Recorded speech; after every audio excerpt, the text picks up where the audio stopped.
I am Huston Smith, professor of philosophy at the Massachusetts Institute of Technology, and I invite you to a conversation arranged by the Blaisdell Institute of Claremont, California, with Krishnamurti, who was raised by Annie Besant and the Theosophists to be a world teacher, and who, though he discarded the mantle of theosophy, did indeed become a sage of our century, one whose voice is heard as much by the youth of today as throughout the world for the last 60 years. Krishnamurti, it may be that this morning I will have only one question, which in one way or another I'll be coming back to in various ways. In your writings, in your speaking, time and again you come back to this wonderful little word, lucid, and lucidity.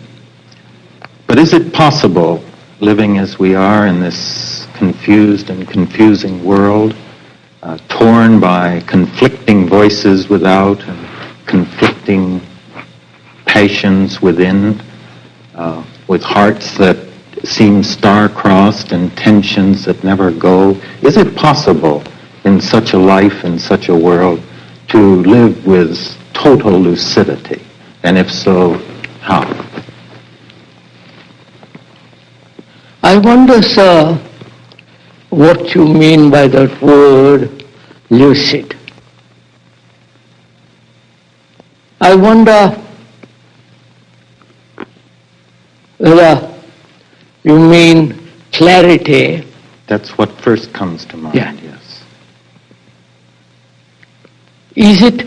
Is this clarity a matter of intellectual perception, or is it a perception with your whole being, not merely a fragment of your being, but with the totality of one's own being? Certainly has the ring of the latter. It's the latter. So it is not fragmentary. Therefore, it's not intellectual or emotional or sentimental. And so, is it possible in this confused world with so many contradictions and such misery and starvation, not only outwardly but also inwardly, such insufficiency psychologically, outwardly there are so many rich societies, is it at all possible for a human being living in this world to find within himself a clarity that is constant, that is true in the sense, not contradictory? Is it possible for a human being to find it? That's my question. Your question. I don't see why not.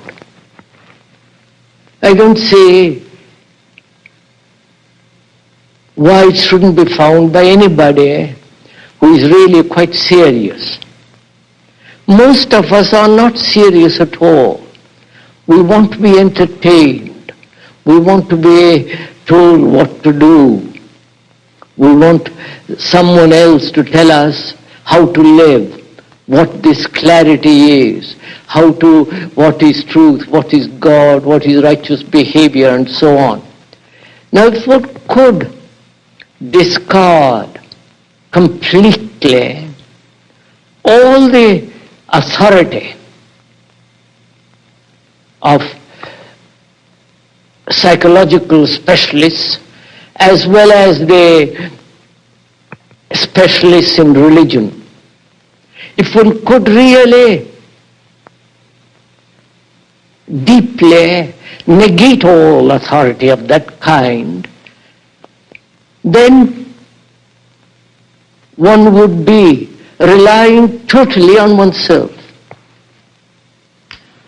Well, now I feel like maybe right off I'm contradicting what you're suggesting, because my impulse after you've said that it seems to you that it is possible to achieve this lucidity, my impulse is to ask you immediately, how? Wait, sir.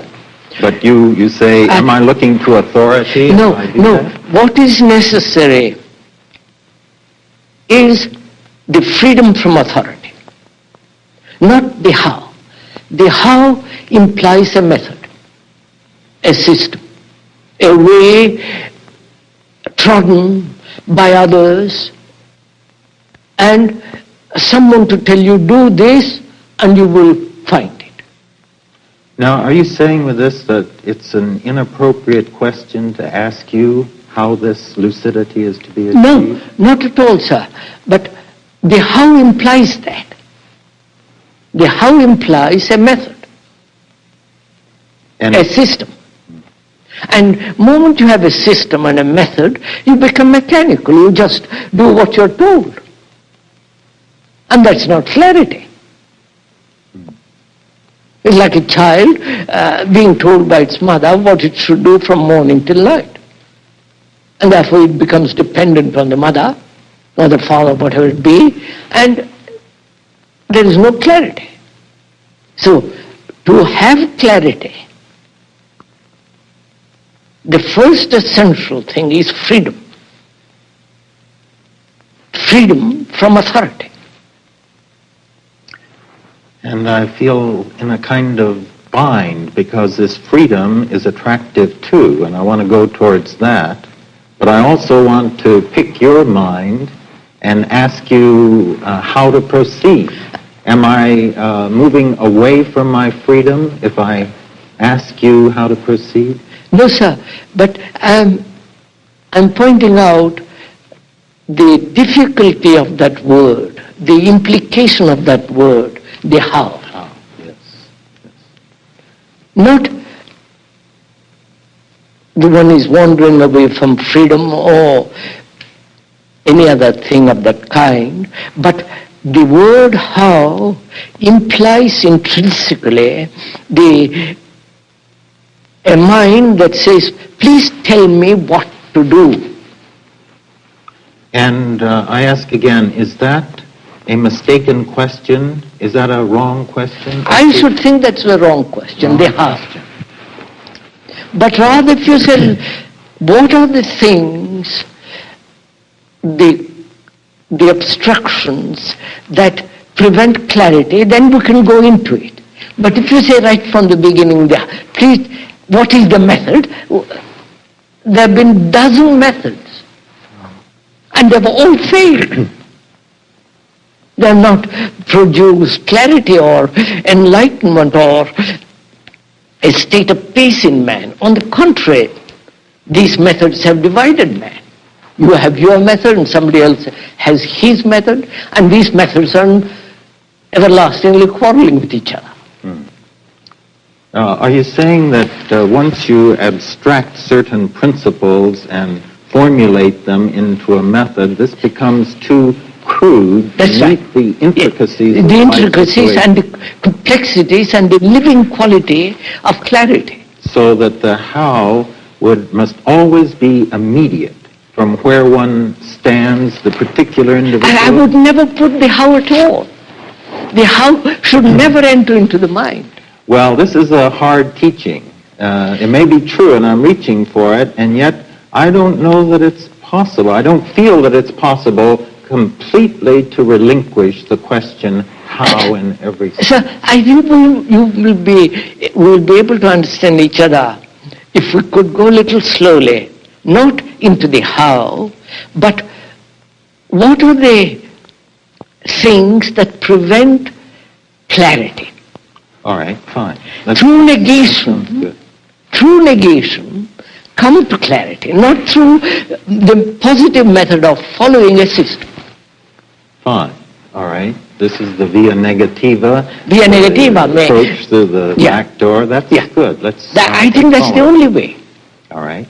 The positive way of the how has led man to divide himself, his loyalties, his pursuits. You have the how of yours and the how of somebody else and the method of this and and they're all lost. Fine. So All right. if we could put aside that question, the how, for the time being, All right. and probably you'll never put it afterwards, Right. and I hope you won't. Well, let's see. So what is important is to find out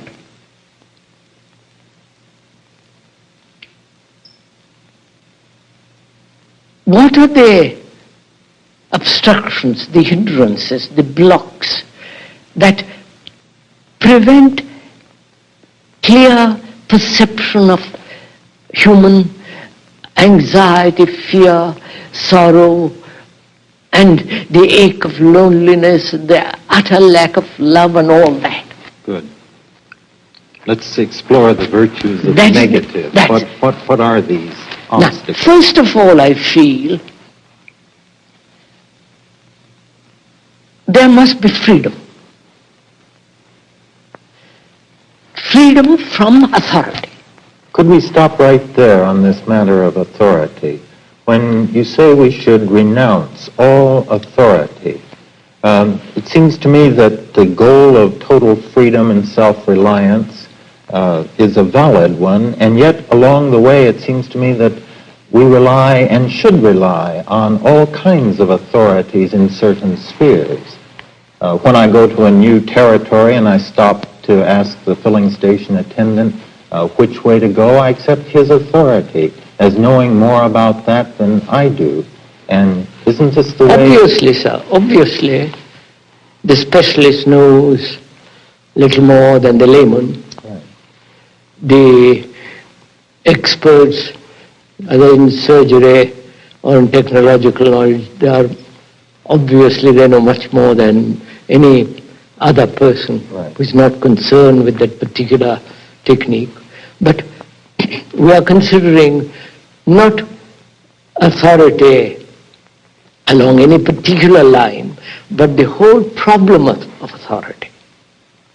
And in that area is the answer to understand the areas in which there is specialized authority, which we should accept. We should accept, but and also where proceed authority to- is detrimental. Yes. Authority is destructive. All So right. there are two problems involved in this question of authority. There is not only the authority of the expert, let's call him for the moment, All right. which is necessary, Yeah. but also the authority of the man who says psychologically, I know you don't. I see. So This is true, this is false. You must do this and you must not do that. So one should never turn over one's life to To anybody. anyone else. Because the churches throughout the world, very different religions, have said, give your life to us. We will direct it, we'll shape it, we'll tell you what to do. Mm-hmm. Do this, follow the Savior, follow the church, and you will have peace. But on the contrary, churches have produced terrible wars. Religions of every kind have brought about fragmentation of the mind. So the question is not freedom from a particular authority, but the whole conceptual acceptance of authority. Yes. All right. I think I see that, and that one should never abdicate one's own right of conscience. No, I'm not talking of conscience. Our conscience is such a petty little affair. Well, maybe we're thinking about conscience, and I'm thinking about the conscience of how I should live my life. How I should No, invest sir, my no. life. We have started out to say, asking the question, why is it man who has lived for 2 million years and more, why is man not capable of clear perception and action? Yeah. That is the question All involved. right. And your first point is that it's because he doesn't accept the full responsibility. I of don't his say life. that. No, I haven't come to that point yet. I'm saying that there, as we said, we must approach this problem negatively, which means that I must find out what are the blockages, The obstacles, yes. obstacles, Right. which prevent clear perception. Right. Now, one of the major blocks or hindrances is this total acceptance of authority. All right, fine. So be ye lamps unto yourselves. That's right. This is what So you must be a light to yourself. Very good. All And right. to be a light to yourself, you must deny every other light, which, however great that light be. Whether it be the light of the Buddha or X, Y, Z. Yeah, perhaps accept it here or there, but nevertheless you retain the say-so as to where an insight might be valid. No, sir, no. Never accept... my own authority. What authority have I? My authority is the authority of the society. I am conditioned to accept authority. When I reject the authority of the outer, I accept the authority of the inner. And my authority of the inner is the result of the conditioning in which I have been brought up. All right, I thought I had this in place, and I guess perhaps I still do. The only point that I'm not quite sure about at this point is, it seems to me, while assuming, accepting, affirming, and maintaining one's own freedom and self... Sir, that's wrong. How can a prisoner, except ideologically or theoretically, accept he is free? He is in prison. And that is the fact from which we must move. I see. Not accept a vague, fantastic, ideological freedom which doesn't exist. What exists is that man has bound to this total authority. All right, and this is the first thing that we must Absolutely. see and must remove or rise Completely that must go. For a man who is serious, who wants to find out the truth or see things very clearly. All right, fine. Now, another? That is one of the major points. And the demand of freedom. Not only from authority, but the demand from fear, which makes him accept authority. Right. That seems true also. And so beneath the craving for authority is fear, which we look to authority to free. And so the fear makes man violent. Not only territorial violence, but sexual violence and different forms of violence. Yeah. All right. So, authority, the freedom from authority implies the freedom from fear.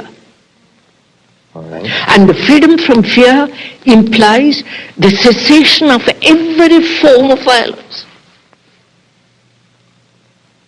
If we stop violence, then our fear recedes? No, sir.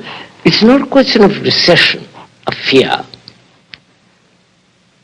Let's put it around the other way, sir. Man is violent. Linguistically, psychologically, in daily life he is violent, which ultimately leads to war. There's a lot of it around. And man has accepted war as the way of life. Whether in the office, whether at home, or in the playing field, or anywhere, war he has accepted as the way of life, which is the very essence of violence. Yes. Now, and aggression are all that's involved.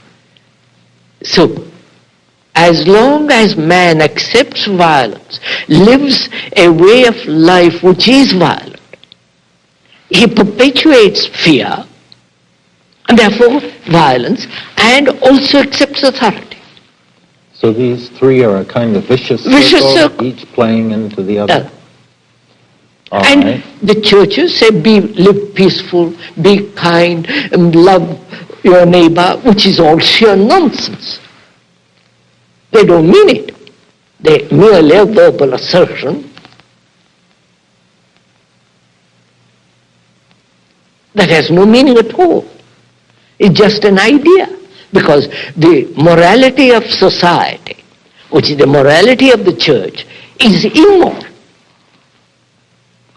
As we try to see then these things that stand between us and lucidity and freedom, we find the authority and fear and violence working together to obstruct us. Where do we go from there? It's not going to some place, but it's understanding this fact that most of us live a life in this ambiance, in this cage of authority, fear and violence. We can't go beyond it unless one is free from it.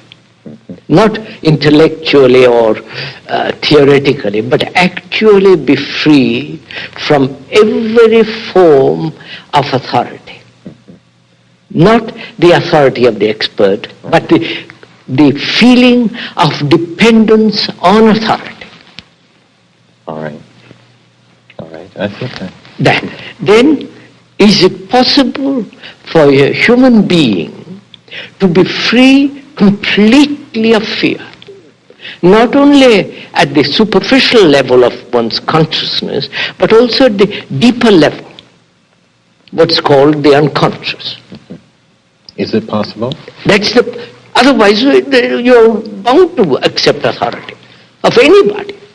Any Tom, Dick and Harry with a little bit of knowledge, a little bit of cunning explanation or intellectual formulas, you're bound to fall for him. But the question whether a human being, so heavily conditioned as he is, through propaganda of the church, through propaganda of society, morality and all the rest of it, whether such a human being can really be free from fear. That is the basic question, sir. That's what I wait to hear. And can he? I say it is possible. Not in abstraction, but actually it is possible. All right, and my impulse again is to say how. And the refrain, you see, when you say how, you stop to learn. All right. You cease to learn. All right, let's just forget that I said that, because I don't want to get distracted. No, you can never even ask that, ever, because we are learning. Learning about the nature and the structure of human fear at the deepest level and also at the most superficial level. And we're learning about it. And when you're learning, you can't ask suddenly, how am I to learn? There is no how. If you're interested, if the problem is vitally intense, it has to be solved to live peacefully. There is no how. You say, let's learn about it. All right. So the moment you bring in the how, you move away from the central fact of learning. All right, that's fine. Let's continue on the shaft of learning about this. So, what does it mean to learn? Are you asking me? Yes, obviously. What does it mean to learn? It means to perceive how one should proceed in a given domain. No, sir. Surely. Here is a problem of fear. I want to learn about it. First of all, I mustn't condemn it. I mustn't say it's terrible and run away from it. Yeah, it sounds to me like you've been condemning it in one way or another. I don't. I want to learn. When I want to learn about something, I look. There's no condemnation at all. Well, we were going at this through a negative route, which is what I'm doing. And fear is an obstacle. Which I'm going to learn. All right. I therefore can't condemn it. Well, it's not good. You're not advocating it. No, I'm neither advocating or not. Here is a fact of fear. I want to learn about it. Moment I learn about something, I'm free of it. So learning matters. Yeah. What is implied in learning? What is implied in learning? First of all, to learn about something, there must be complete cessation of condemnation or justification. All right. Yes, I can see that. If we're going to understand something, if we keep our emotions out of it and just try to dispassionately... To learn. You're introducing words like dispassion. Huh? That's unnecessary. If I want to learn about that camera, I begin to look at it, undo it, go into it. There is not a question of dispassion or passion. I want to learn. So I want to learn about this question of fear. Okay. So to learn, there must be no condemnation, no justification of fear.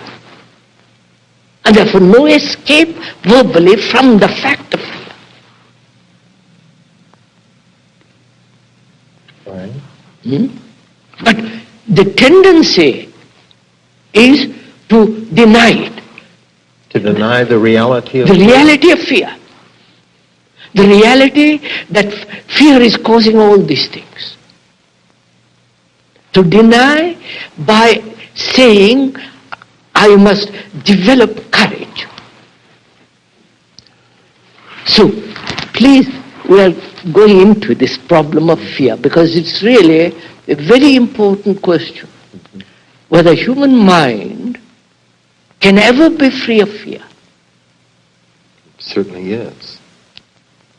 Which means whether the mind is capable of looking at fear, not in abstraction, but actually at fear as it occurs. Facing fear. Facing fear. Right. All right. No. We should do this, and I agree with you. No, We wait, can't to look, deny to it. face it, no condemnation, All right. no justification. Simply being Aware, truly objective. aware of fear. Acknowledging. And not, I don't acknowledge it. There is the camera there. I don't acknowledge it. It is there. All right. I don't want to distract our line That's of why, thought with please, these words. that's why one has to be awfully careful of words, because the word is not the thing, therefore I don't want to move away from this. So, to learn about fear, there must be no condemnation or justification. All right. That's fact. Then the mind can look at fear. What is fear?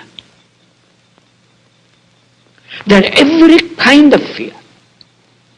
Fear of darkness, fear of the wife, fear of the husband, fear of war, fear of storm, fear of so many psychological fears. And you cannot possibly have the time to analyze all the fears. That would take the whole lifetime. By then you have not even understood any fear. Right. So it's the phenomenon of fear itself rather than any specific... Any particular fear. Right. Now, what should we learn? Wait, I'm going to show you, sir. Go slow.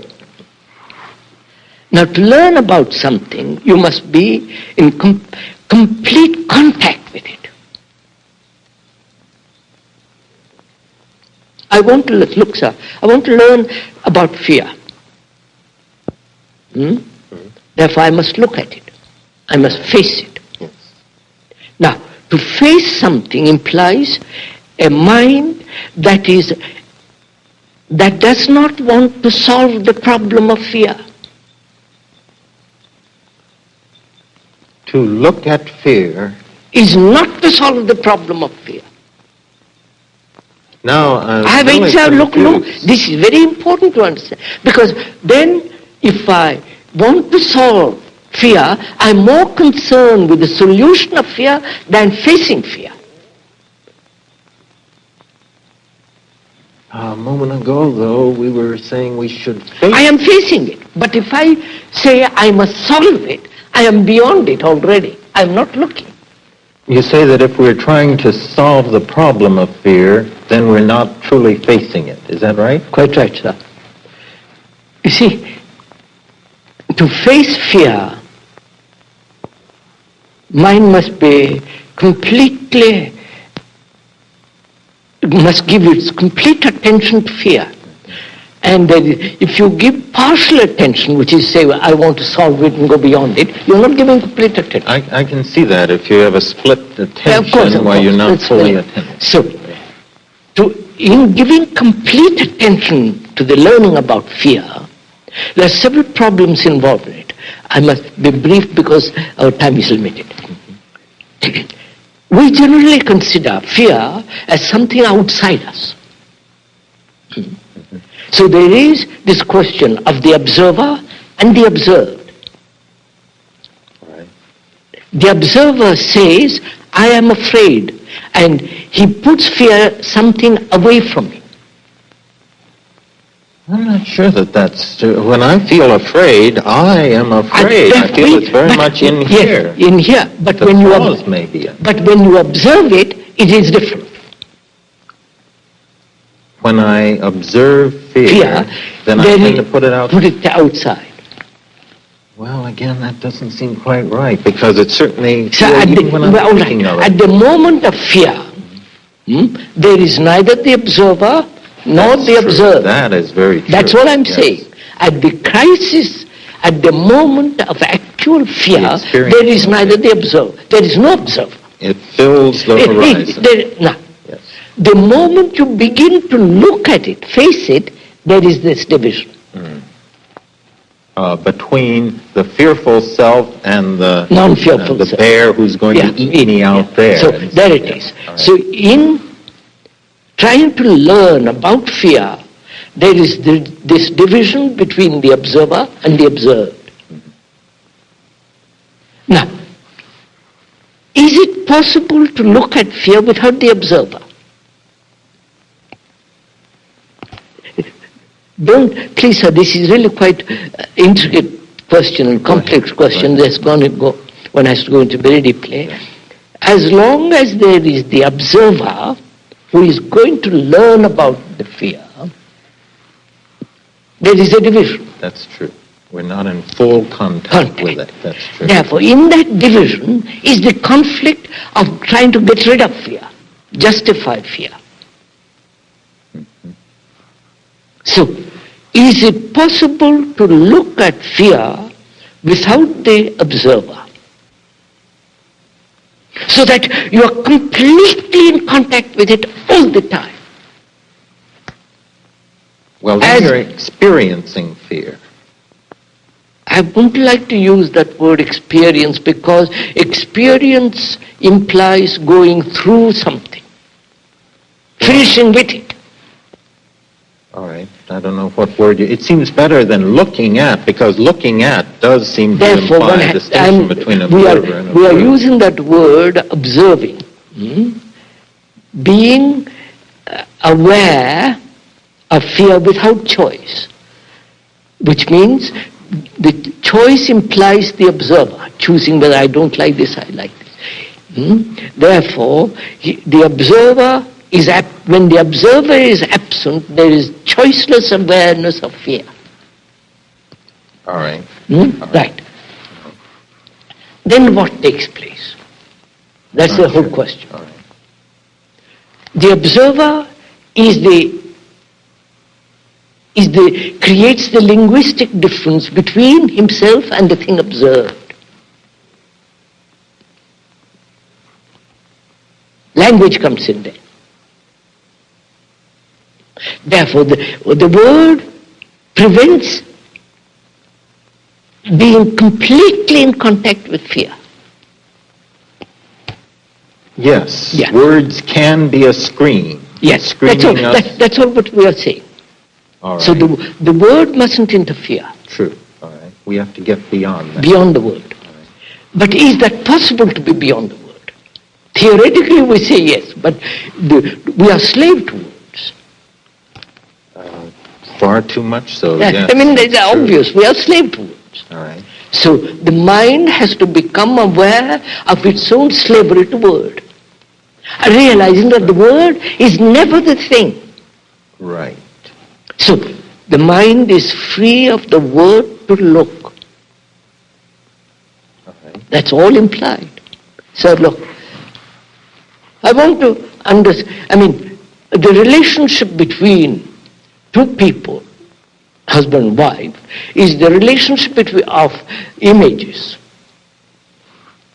Obviously. Right. There's no dispute about it. Right. You have your image and Yes. she has her image about you.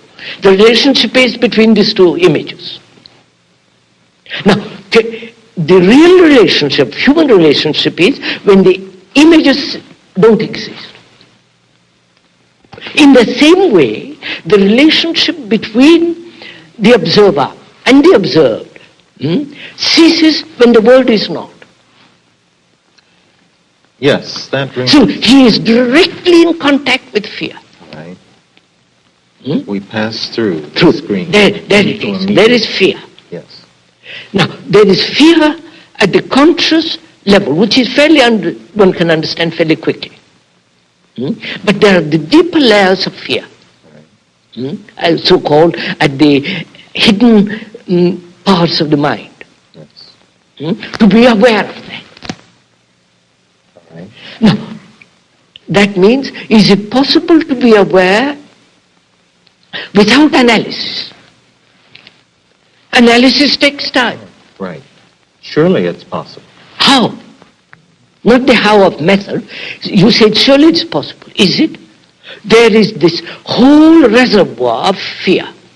Of the fear of the race, fear of the whole content of the unconscious. The content is the unconscious. All right. All right. Now, to be aware of all that, which means not through dreams. Again, that takes too long. Now you're talking about whether we can be explicitly aware of the full reach of mind. Yes, full content reach of the mind, which is both the conscious as well as the deeper layers. The totality of consciousness. Yes. And can we be explicitly aware of all of that? Of all of that. I'm not sure. I say it is possible. It is only possible when you are aware during the day what you say, the words you use, the gestures, the way you talk, the way you walk, what your thoughts are. To be completely and totally aware of all that. Do you think all of that can be Yes, before sir. you in total awareness? Absolutely. When there is no condemnation and justification. When you are directly in contact with it. It seems to me that the mind is sort of like an iceberg with No, regions of it. The iceberg is below the level 9/10 of below and 1/10 above. It is possible to see the whole of it. Be During the explicitly day, aware. if you are aware of your thoughts, of your feelings, of your aware of the motives, all which demands a mind that's highly sensitive. Well, we can certainly be aware of much, much more than we usually are. But when you say we can be aware of all the Yes, sir. psychological factors... I'm at showing play- you. I'm showing you. You're denying it. You say it's not possible. Then it's not possible. No, I'd like to believe that. I know. it's It's not a question of belief. I don't have to believe in what I see. It's only when I don't see I believe in God, this or that. Yeah, when you are- for me, when you it's a see- matter of belief. Maybe not for I you, know. because The you... belief is the most destructive part of life. Why should I believe the sun rises? I see it sunrise. I believe, so when I do not know what love is, then I believe in love. Like So many times when I listen to you speak, it seems to me like a half-truth which is stated as a full truth, and I wonder whether that's for the sake of emphasis, No, sir. or whether it really is. You really mean to carry it all the way. To me it really is. We've been speaking of the elements that block us, the things that block us from a life of lucidity and freedom, authority, violence, fear. Our time is short, and I wouldn't like to spend all the time on these obstacles. Is there anything affirmative we can say about this condition? So anything affirmative indicates authority. It's only the authoritarian mind that says, let's be firm. Now, which is in opposition to negation. But the negation we are talking about has no opposite.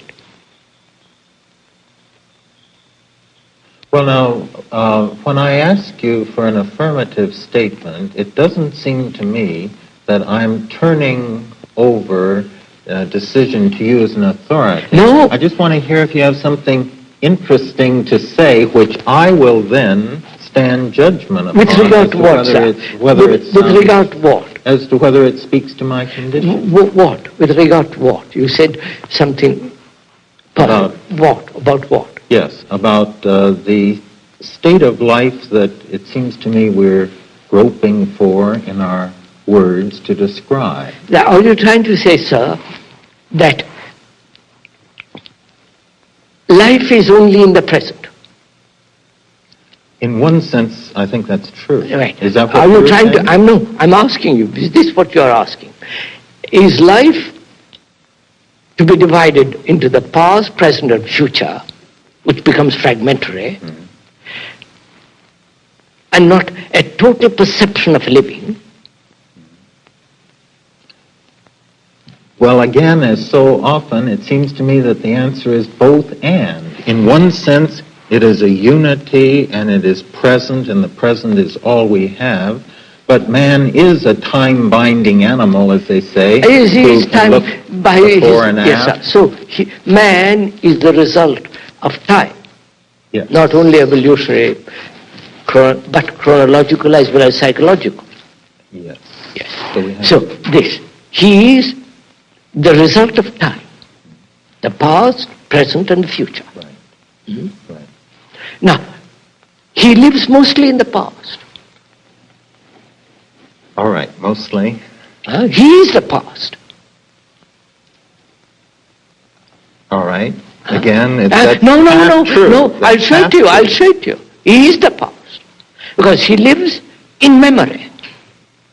Not totally. No, wait, sir, follow it step by step. He lives in the past, and therefore he thinks and examines and looks from the background of the past. Yes. Which is both good and We're not saying good and bad. Right. There's no good, bad and bad past. We are concerned with the past. Yes. Don't give it a name. All right. By calling it good or bad, then we're lost. All right. He lives in the past, examines everything from the past, and projects the future from the past. Yes. So, he lives in the past. He is the past. And when he thinks of the future or the present, he thinks in terms of the past. All right. You see, it seems to me that most of the time that is true, but there are new perceptions, there are breakthroughs, there are new experiences that break through the momentum of the past. New experiences break through only when there is an absence of the past. Well, it seems to me like it's a merging of things that we perforce bring with us from the past, but bring to play upon the novel of the novelty, the newness of the present, and it's a fusion of those two. Look, sir, if I want to understand something new, I must look at it with clear eyes. Yes. I can't bring the past with all the recognition process, with all the memories, and then translate what I see as new. Surely, sir, just a minute. The man who invented the jet must have forgotten or be completely familiar with the propeller piston. Right. And then there was an absence of knowledge in which he discovered the new. That's fine. Wait, no, not question, that's fine. That's the only way to operate in life. Yes. That is, I must be completely aware there must be complete awareness of the past, Yes. an absence of the past to see the new, All right. or to come upon the new. All right.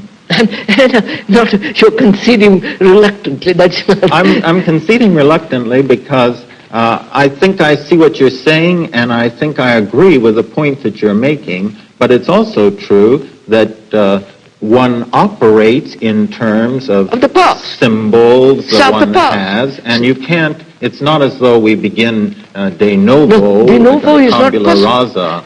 But we have to begin de novo because the life demands it.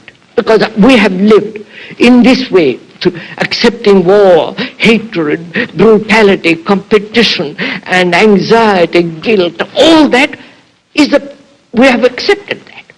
We live that way. And I am saying, to bring about a different quality, a different way of living, the past must disappear. We must be open to the new. Therefore, Absolutely. the past must have no meaning. That I can't go along with. That is what the whole world is objective. The established order says, I can't let go for the new to be. And the young people all throughout the world say, let's revolt against the old. But they don't understand the whole complications of it. Because they say, but what have you given us? Except examinations, job, and the repetition of the old pattern. War and favorite wars, wars. Well, you're pointing out, it seems to me, the importance of not being slaves to the past. And that's so true, and I don't want to in any way... Past being the tradition, past being the pattern of morality, Yes. which is the social morality, which is not moral. But at the same time, there's only one generation, namely ourselves, that separates the future generation from the caveman. And Yes. what I agree history on that. has brought were to be totally rescinded, that's then also- we would start right No. To break through the past demands great deal of intelligence, a great deal of sensitivity Right. to the past. Yeah. You can't just break away from it. Okay, I'm content. That's All right. right. So, the problem really, sir, is, can we live a different way? Here.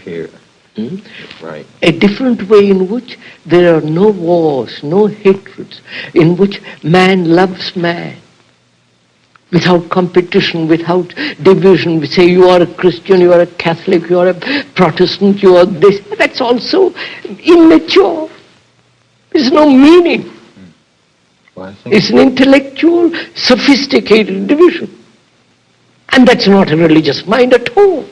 That's not religion.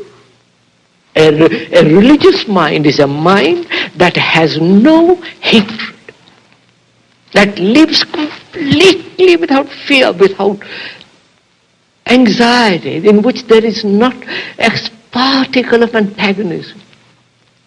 Therefore, that a mind that loves,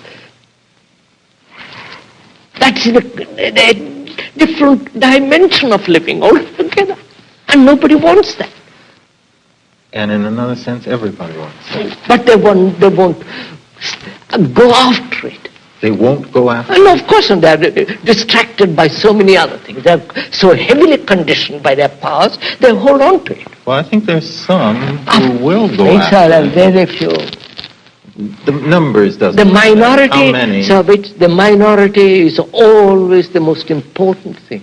Krishnamurti, as I listen to you and try to listen through the words to what you're saying, it seems to me that what I hear is first that I should work out, and each of us should work out his own salvation, not leaning on authorities outside. Second, not to allow words to form a film between us and actual experience, not to mistake the menu for the meal. And third, not to let the past swallow up the present, take possession through responding to it through conditionings from the past, but rather to be always open to the new, the novel, the fresh.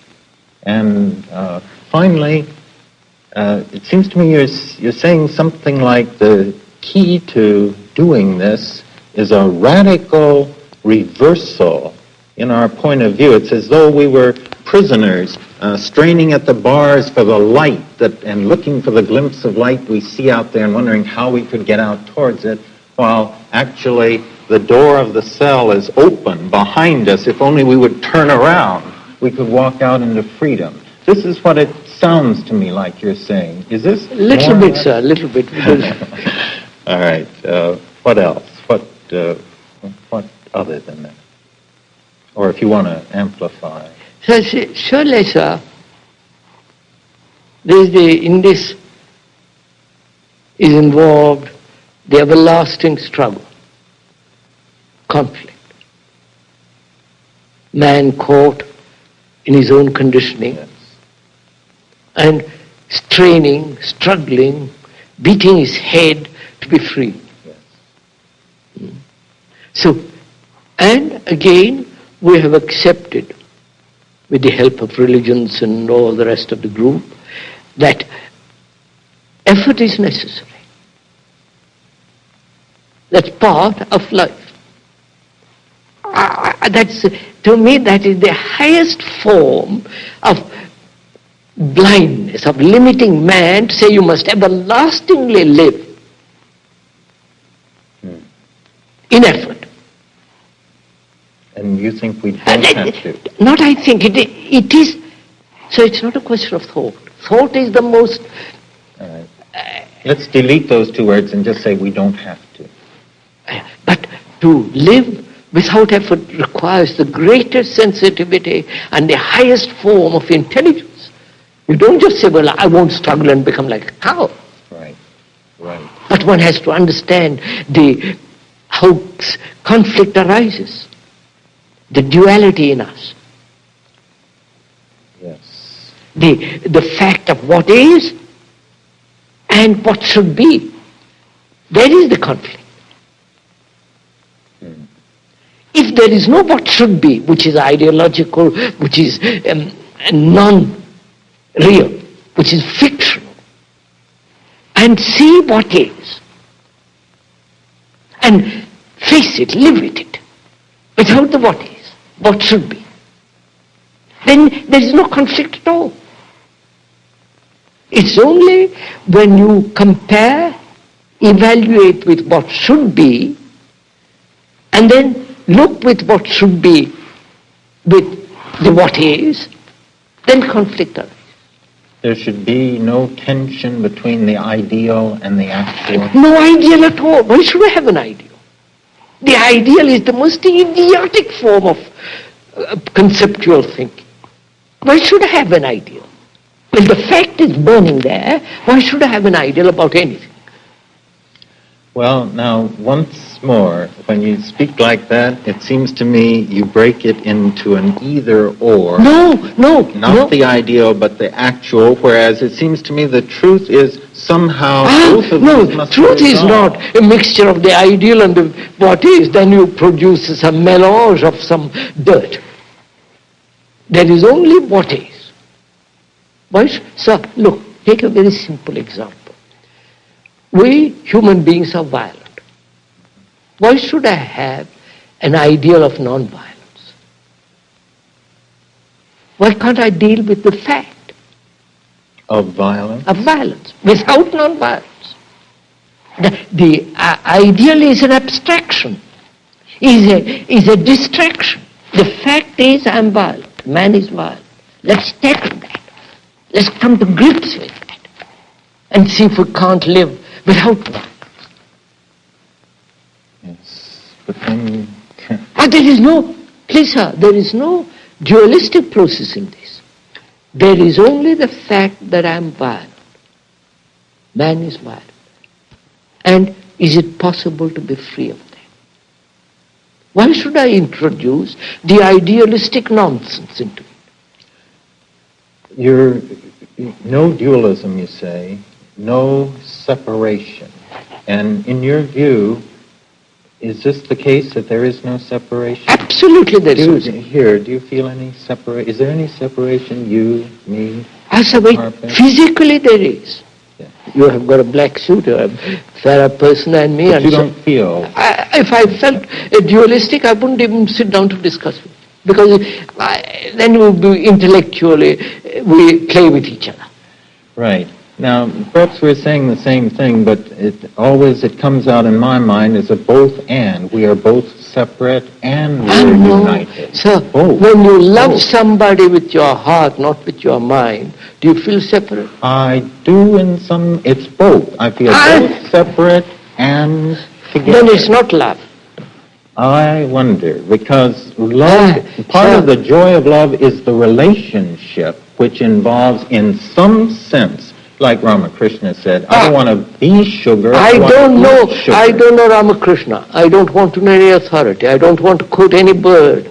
Don't get hung up on. No, we are dealing with facts, not what somebody said. The fact is that in love there is part of the beauty and glory of it is the sense of unity embracing what in certain respects is separate. Sir, just a minute, sir. Let's be a little more unromantic about it. The fact is, when there is love between man and woman, in that is involved possession, domination, authority, jealousy, all that's involved in it. There's some of that. Of course there is. And comfort, sexual pleasure, and the remembrance of all. So is all that. A bundle of all that. And there's some positive things left out, but bundle of all that. Those. And is love jealousy? Is love pleasure? Is love desire? If it is pleasure, it's merely the activity of thought.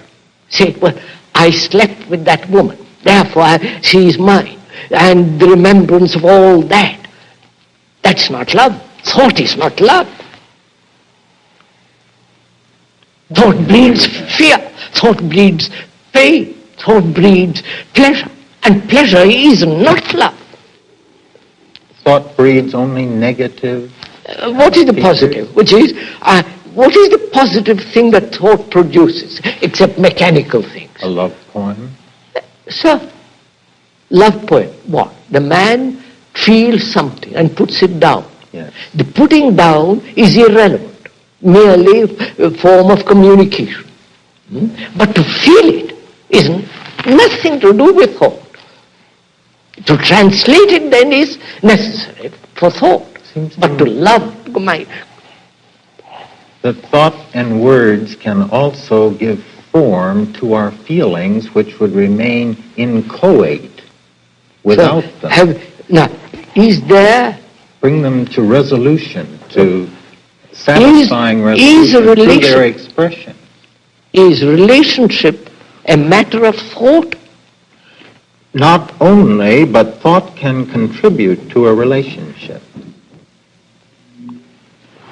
Thought is always the old. Relationship is something new. Yes, but there are new thoughts. There is no such thing as new thought. Forgive me to be so emphatic. No, I like that. I don't think there is a new thought. There is no thought in free. Thought can never be free because thought is the response of memory. Thought is the response of the past. When a great poet comes through, with the right words to articulate a new perception. That is- Nobody has before, not even God, has thought of those particular But that's words. a mere matter of a cunning gift of putting words together. But what we are talking about, Noble trait. and that's a minor Poetry thing. is a great No, sir, that's a contribution. minor thing. The major thing is to see the beauty of life and True. see the immensity of it, and to love.